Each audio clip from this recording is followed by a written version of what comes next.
ចាជម្រាបសួរបងប្អូនទាំងអស់គ្នាចាបងប្អូនតែងតែឆ្ងល់សួរថារៀនចាឈុតសម្លៀកបំពាក់ប្រពៃណីហូបប្រមួងរោគគ្រប់ប្រភេទហើយ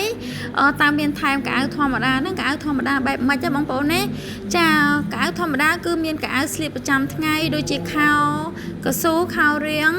អាវកដបអាវធម្មតាម៉ូដជាច្រើនចានឹងមានដូចជារ៉ូបសេរូនិយាយរួមគឺប្រភេទកៅអៅធម្មតាស្លៀកនៅផ្ទះហ៎បងប្អូនចាអញ្ចឹងគឺនាងខ្ញុំ free បង្រៀនអាវកដបបែបហ្នឹងហ៎បងប្អូនណាចាមានទាំងរូតខ្នងមានទាំងរូតមុខនិងលាវមុខគឺគ្រប់ប្រភេទតែម្ដងអញ្ចឹងបងប្អូនទាំងអស់គ្នាឲ្យតែផ្នែកសម្លៀកបំពាក់ធម្មតាបងប្អូនអញ្ចឹងគឺយើងរៀនឈុតប្រពៃណីគឺថែមសម្លៀកបំពាក់ធម្មតាស្លៀកនៅផ្ទះប្រចាំថ្ងៃ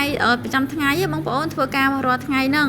អញ្ចឹងបងប្អូនទាំងអស់គ្នានេះគឺជាប្រភេទអាវធម្មតាដែលនាងខ្ញុំ free ឲ្យសិស្សរៀនណាបងប្អូនជាពិសេសក៏មានអាវធំផងដែរដែលបញ្ចូលទៅក្នុងសម្លៀកបំពាក់ធម្មតាជូនបងប្អូនទាំងអស់គ្នាផ្នែកសម្លៀកបំពាក់នារីចាហើយជំនាញកាត់ដេរសម្លៀកបំពាក់បុរសក៏ដូចគ្នាដែរបងប្អូនចាគឺយើងរៀនផ្នែកប្រភេទអាវហូលអាវធំចាខោប្រភេទចូលរួមកម្មវិធីផ្សេងៗប៉ុន្តែក៏មានថែមកៅអៅធម្មតាដោយទម្រង់ដែលនាងខ្ញុំបានបង្ហាញហើយនឹងមានម៉ូដជាច្រើនទៀតបងប្អូនទាំងអស់គ្នាដោយសារតែវីដេអូយើងខ្លីមិនអាចដាក់គ្រប់ទម្រង់បានប៉ុន្តែគឺ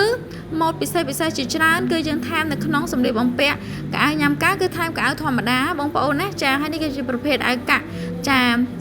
អាចពាក់ពីក្រៅបានណាបងប្អូនមានកប៉ាល់ច្រើនបែបហ្នឹងចាគឺមានម៉ូដជាច្រើនមែនតើបងប្អូនទាំងអស់គ្នាចាហើយនេះគឺជាសភៅក្បួន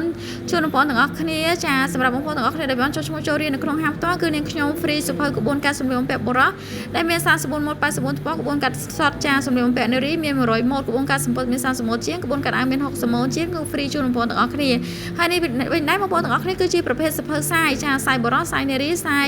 សម្រាប់បងប្អូនទាំងអស់គ្នាដែលចង់ធ្វើ brand សម្លៀកបំពាក់ចាគឺមានសាយ S សាយ M សាយ L XL X1L X2L X3L X4L និង X5L បងប្អូនទាំងអស់គ្នាប្រភេទអាវធម្មតា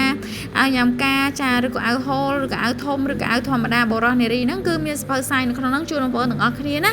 ចាអញ្ចឹងបងប្អូនទាំងអស់គ្នាអាចធ្វើការកម្មង់តាមខេត្តឬក៏តាមតំបន់ផ្សេងឬក៏ក្រៅស្រុកក៏នាងខ្ញុំអាចផ្សាយជូនបងប្អូនទាំងអស់គ្នាបានដែរសម្រាប់សិស្សដែលចុះឈ្មោះចូលរៀននៅក្នុងហាងផ្ទាល់គឺនាងខ្ញុំ free សភៅក្បួនកាត់បុរសនិងក្បួនកាត់នារីជូនចុះឈ្មោះផ្នែកបុរសគឺ free សភៅក្បួនកាត់បុរសចុះឈ្មោះផ្នែកនារីគឺ free សភៅក្បួនកាត់នារីជូនបងប្អូនទាំងអស់គ្នាណាបងប្អូនចាបងប្អូនទាំងអស់គ្នាចាក្នុងសភៅសាយតម្រងនីមួយៗគឺបងប្អូនទាំងអស់គ្នាគឺជាមានលេខខ្លួន